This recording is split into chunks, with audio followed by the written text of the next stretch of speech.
አቀራርቡ ስትለን እኮ እኛ ቅርበል ለራሳችን ብልጥ አረኛ በጣም ነው የምንገርመው። ዝም ብለሽ ባሪውን ታይና ቢበና ሰንጂ ማን ነው አንቺ ወረኛ የምትይው? አንቺ ይሁን ያወራችሁ ወሬ ራሱ እኮ ስንት ኢነርጂ እንደሚያስጨርስ ይሄው ታወሪያለሽ ትበያለሽ ግን አጠግቢኝ። ወይ ሰኒ ደግሞ ተስማምተና እንደ እየበላን ያለ ነው። አንቺ ወሬ ሁሌ ይመቸኛል ግን ዛሬ ደግሞ የተለየ ነገር አለ መሰለኝ። ጸባይኛ ሆነሻል። ወይ ሰኒ አንቺ እኮ የኔ ባህሪ አይታይሽም እንጂ በጣም ሰላማዊ ሰው ነኝ። እውነት እንደዚህ ከተሰባሰብን እኮ በጣም ቆየን። ይሄ ጊዜ በጣም ናፍቆኝ ነበር። እኔ ስቲ ሰኒ ያው ኪራዬ ተፈታ አሰባሰበት። ለካ ኪራችን ነው የሁላችንም ሰብሳቢ። እውነትሽን እኮ ነው። አንዳንድ ጊዜ ሰው እንደቀልድ ሲጎል ምን ያህል እንደሚያጎለን አታውቂም። ሰኒ ወይ ካልሆነ ትንሽ ጨምር እንዴ? አረ በቃ እንዴ ምን ሆነሽ ነው? እነሱ ሲመጡ ምን ሊበሉ ነው? እነሱ ሲመጡ ደግሞ ባልበላ ሙድ እንጨምራለን። አንቺ ደግሞ እንጨምር ስትይኝ ስንቴ ጨመርኩ እንዴ? ለኔ ጊዜ ነው ቢምትይኝ እንዴ? እንዴ አንቺ በቃሽ። አንቺ ደግሞ ፊስ ሰጡሽ አትቻይም። በቃ አሁን የሆነ የተቀነባበረ ሚስጥርና ሴራ አለው ማለት ነው። ይህንን ትልቅ እንቆቅልሽ በፍጥነት መፍታት አለብን።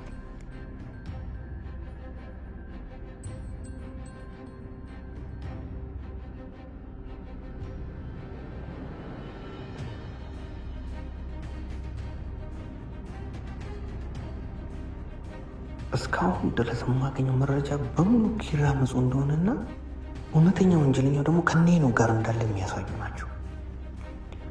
ግን ደግሞ ኪራ 100% ንጹህ ላይሆን ይችላል። ምናልባትም እሱ ራሱ ወንጀሉን ሰርቶት ሁላችንም እያታለለን ቢሆንስ?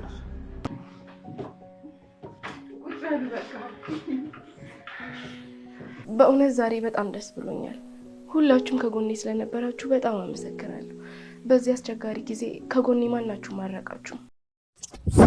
ሰላም እንዴት ናችሁ? ወደ የጽናትና የኪራ አድናቂዎች እንኳን ደስ አላችሁ። ኪራ ይፈታል እያለ ነበረ። ኪራችን ተፈቷል፣ ወደ ቤቱ መጥቷል። በጣም ደስ ብሎናል። እንኳን ደስ አላችሁ ኪራ። በድጋሚ እንኳን ደስ አለ። ምክንያቱም ሀና እህቱና ስትሉ የነበራችሁ ግምታችሁ በጣም ትክክል ነው። ሀኒ እህቱ ነች።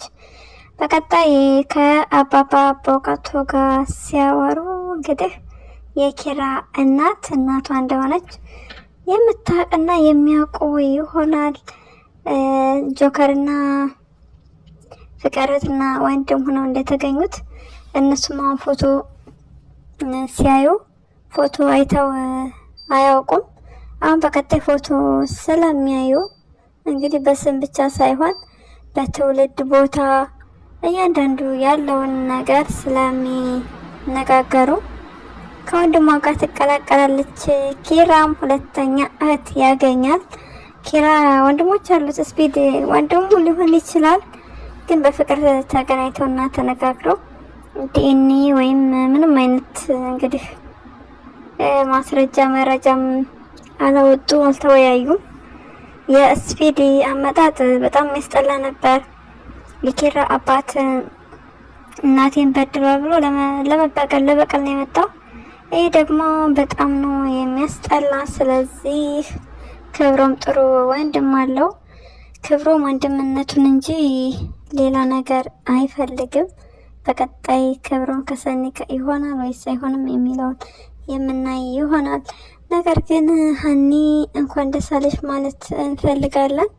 ኪያም እህትሽ ነች። ነገር ግን የኪራ እህት ብትሆንም ያው ላንቺ እህትሽ ነች። ጓደኛሽም ሁና እንደ እህት ነው የምትተያዩት። ፍቅራችሁ በጣም ደስ ይላል እና በድጋሚ እንኳን ደስ አላችሁ ማለት እንፈልጋለን። እንግዲህ አዳዲስ ነገር እየተፈጠረ ነው። ኪራ ከስር ተፈቷል። ቀጣይ ሄኖክና ቤቲ እንዲሁም አማን ናቸው ወደ ከርቸሌ የሚገቡት። ኪራ ተፈቷል። ስለዚህ ከዚህ በኋላ ወደ ፍርድ ቤትም ሆነ ወደ እስር ቤት የሚመላለስበት ምንም ምክንያት የለውም። ምክንያቱም በጣም ንጹህ ሰው ነው። እንዲሁም መርማሪ ጆ በጣም ነው የተገረመው። ያለውን ኮንፊደንሱን በቃ በጣም ነው ያደነቀለት። ምክንያቱም ምንም አይነት ወንጀል አልሰራም። በጊዜውና በሰዓቱ ተናዶ ሊገድለው ወደ አቶ በላይ ወዳለበት ወደ ቤቱ ቢሄድም ሞቶ ነው ያገኘው። ይሄ ደግሞ የቤቲና የቤቲ እቅድ የቤቲ ስራ ነው። ምክንያቱም ኪራ መበቀል ስለምትፈልግ ኪራና ኪራን መበቀል ድርጅቱንም እያንዳንዱ ነገር ተባባሪና ተሳታፊ ነበረችና ስለዚህ በፍጹም ከሷ እጅ የሚወጣ አይደለም ይሄ ወንጀል። በመጨረሻም ሄኖክ ላይ ክስ ተመስርቷል። ምክንያቱም ጋብቻቸው ያጠያይቃል፣ ያጠራጥራል። በጣም ትኩረት ተሰጥቶ ምርመራ የሚያስፈልገው ነገር ነው። አንድ ወንድ የጓደኛውን ፍቅረኛ ሊያገባ አይችልም። ሴት ልጅም ብትሆን ፍቅረኛዋ የነበረውን ሰው ጓደኛ በጭራሽ ልታገባ አትችልም። የቱንም ያህል ብትበቀለው፣ የቱንም ያህል መጉዳት ማናደድ ብትፈልግም በዚህ ልክ ልትሄድ አትችልም። ነገር ግን ሄኖክ የኪያ ፍቅረኛ በነበረበት ሰዓት እንግዲህ ከኪራ ጋር አይግባቡም ነበረ። ማንኛውም ሰው ለእህቱ ጥሩ ፍቅረኛ፣ ጥሩ ባል ይፈልጋል። ሄኖክ ደግሞ እንደዛ አይነት ሰው አልነበረም በጊዜውና በሰዓቱ። በዛ ነገር ኪራ ብዙም ፈቃደኛም አልነበረም። እንግዲህ ዋጋ ስታስከፍለው ደጅ ስታስጣናው ምናምን ይስቅበት ነበረ ኪራ። የኪራ መሳቅ ለሄኖክ በጣም ያናድደው ያለ ነገር ነበር። እንግዲህ ምን ማድረግ አይቻልም። ማንኛውም ሰው ዲጋርጎቱን እንካውሰድ አይልም። ያው ፉገራ ሊኖር ይችላል ምናምን፣ ብቻ ኪራ ምንም ጥፋት የለበትም። ሄኖክን ቢደበድበውም እህቱ ላይ ያደረገው ነገር ተገቢ ስላልሆነ ነው። ስለዚህ ኪራዬ በድጋሚ በጣም ደስ ብሎናል። ከምንም በላይ ደግሞ እህትህ ሀና ጋር ስትቀላቀል ይበልጥ በጣም ደስ እንደሚል፣ ደስታችሁ ሙሉ እንደሚሆን ምንም ጥርጥር የለውም። እንግዲህ ፎቶ ነው አንድ፣ ሁለተኛ ነገር ዲኤንኤ ያለ፣ ሶስተኛ ነገር ደግሞ አባባ በእውቀቱ ከሱ ላይ መገኘታቸው ለትልቅና ለጥሩ ነገር ነው። በጣም ደስ የሚል አጋጣሚ ይሆናል። አባባ በእውቀቱ ሁሉንም ነገር ስለሚያውቁ ቦታ፣ አድራሻ፣ እያንዳንዱ ያለውን መረጃ ከሀኒ ጋር ሲያወሩ የእህቱ ልጅ እንደሆነች የሚያውቅ ይሆናል። ሀኒ በድጋሚ እንኳን ደስ አለሽ። እንግዲህ የበረሃ አንበጣ ያለሽ ሰው ወንድምሽ ሆኖ ወይ የተገኘ ነው። ብዙዎቻችሁ የኪራ እህት ናት ስትሉ ነበረ። በጣም ትክክል ናቸው። ሀኒ ትለያለች። ሰው ቢያስከፋ፣ ሰው ቢያስቀይማት አትቀይምም። በእንባዋና በሳቋ ነው የምትሸፍነው። ግልጽ ናት። ያው ትንሽ ቀልቀል የምትለው ነገር ቢኖርባትም እንግዲህ ብቻ ለሁሉም ሰው ድምቀት ናት። በጣም ደስ የምትል በጣም የዋህ ሰው ነች። እዚህ ቀደም ከነ ኪራ ጋር ቤታቸው ሄዳ ተልካ እንግዲህ ጽናት ልፈትሽሽ ብላት ነበር። ረዋት ዳቦ የበላች ሀኒና ምግብ በጭራሽ አይለያዩም። እንግዲህ በዛ ሰዓት ጽናት ከደረሰበት አንጻር ልፈትሽሽ ብላት ነበር። እንዲሁም ትጠረጥርና ትቀና ነበረ። በመቅናቷ ምክንያት ከጽናት ጋር አይግባቡም ነበር። ግን እዚህ ከብዙ አስቸጋሪ ጸባዩ በኋላ ተስተካክለና ተመልሳ በጣም መልካምና በጣም ቀና ሰው ሆናለች። በፊትም መልካም ሰው ናት። ወደዛ ወደ መልካምነቷ ተመልሳለች ጽናት። መልካም ስለሆነች እንግዲህ ሁላችንም ደስተኞች ነን። ጥሩ አባት ነው ያላት። አባቷ ናፍቀውና ለጽ ይምጡልን። ፈተናቸው አልፏል። በቀጣይ ጽናት ልጅ ትወልዳለች፣ ምንም ጥርጥር የለውም። እናንተስ ምን ትጠብቃላችሁ? ጽ አርግዛለች ወይስ አላረገዘችም? እስኪ ሀሳባችሁን ኮሜንት ላይ ጻፉልና። ጽዬ እርጉዝ ነች። ሄኖክ ያዘጋጀው ፕሮግራም ከስረዋል። እርሞን ቢያዘጋጅ እርሞን ባልና ሚስት ለመሆን ቢያስቡም ነገር ግን አልተሳካላቸውም። በጣም ያሳዝናል። መርማሪ ጆ መሄድ በሌለበት ሰዓት ነው የሄደው። በጣም ተንኮለኛ ነው መርማሪ ጆ። ግን ምን አለበት ካልጠፋ ቀን ደስታቸው ቢያጣጥሙ። ለአንድ ቀን እንኳን ባል ቢሆን ምን አለበት?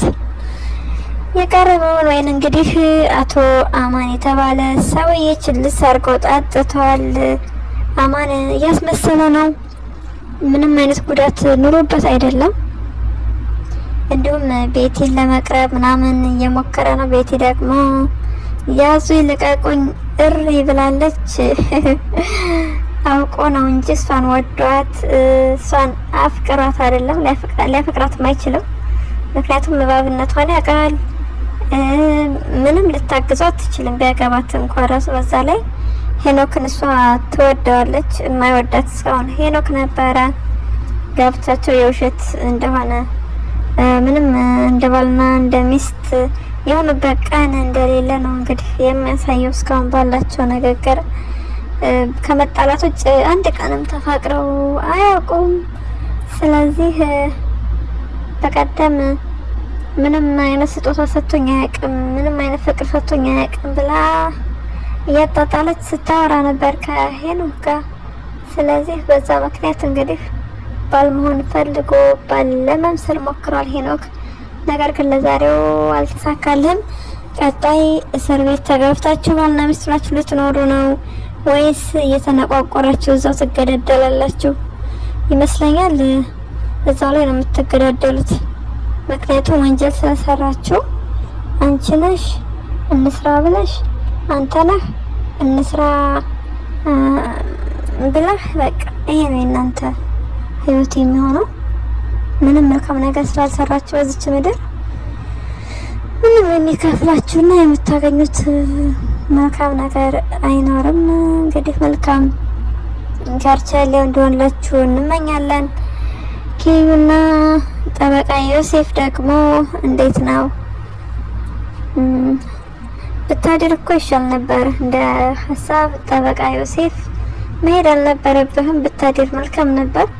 በሌሊት ደውለህ ኪያ ሱስ ሆነብህ ከምትመጣ እንደ ሀሳብ አይ በቃ ቤቴ ሩቅ ነው ስለዚህ እኔ በጨለማ አልሄድም ብለህ ብታድር የተሻለ ነገር ነበረ።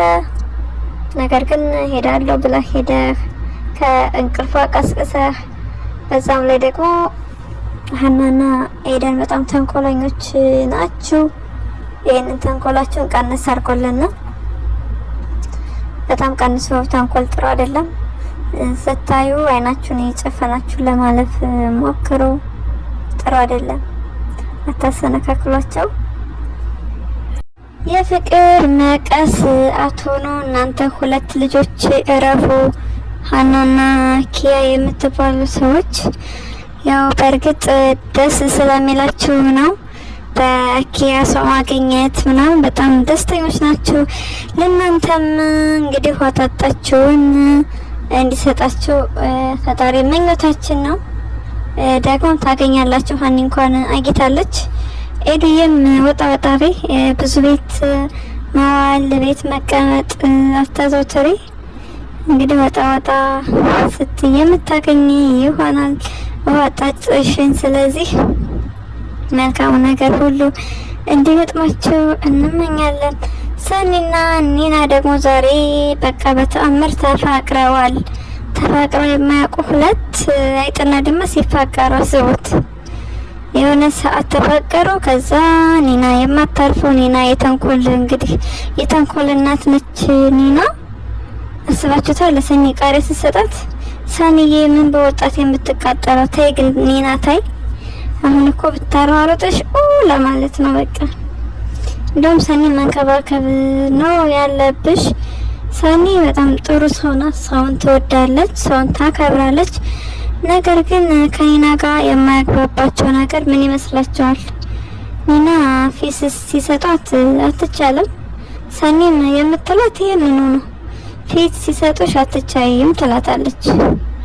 እውነቷን ነው። በጣም በቃ ወሬ ስለምትወድ ምናምን እንደዛ ብቻ ሳይሆን የሆነ ቦታ ከሰጧት የለችምና ከዛ አንጻር ትንሽ ጠገብ ቀበጥ ስትል ሰኒ ደግሞ እንደዛ አይነት ሰው አይመቻትም። በዛ ምክንያት ትጣላለች እና በቃ ሰው እንደወራ የማይፈልጉትን ነገር ለማስወራት ለማውጣጣት በጣም ትሞክራለች። እንግዲህ ናቲ ምንም አልሆነም። ናቲ ይመለሳል። በቀጣይ አብራችሁ እንደምናያችሁ ሙሉ ተስፋ አለን። ናቲ ምንም አልሆነም። አታልቅሽ፣ አታስቢ፣ አትጨናቂ፣ አይዞሽ አይዞሽ ስትባባሉ ነበረ የምሩና ጽናት እነሱ ሲቆራረሱ ቀናችሁ። ከእንደዚህ አይነት ነገር ይሰውራል። እንግዲህ የእናንተም ጊዜ እስኪመጣ ድረስ በትዕግስትና በተስፋ መጠበቅ እንጂ ተቆራረሱ ብሎ ይህ መንፈሳዊ ቅናት ነው ምንድነው የሚባለው? ለማልቀስ መድረስ ተገቢ አይደለም። በርቱ፣ ጠንክሩ ማለት እንፈልጋለን። ሰኒ ደግሞ በቀጣይ ከጆከር ጋር እንደምናይሽ ተስፋ አለን። በጣም ነው የምትዋደዱት። እንራራቁ ልትራራቁ አትችሉም፣ ትገናኛላችሁ።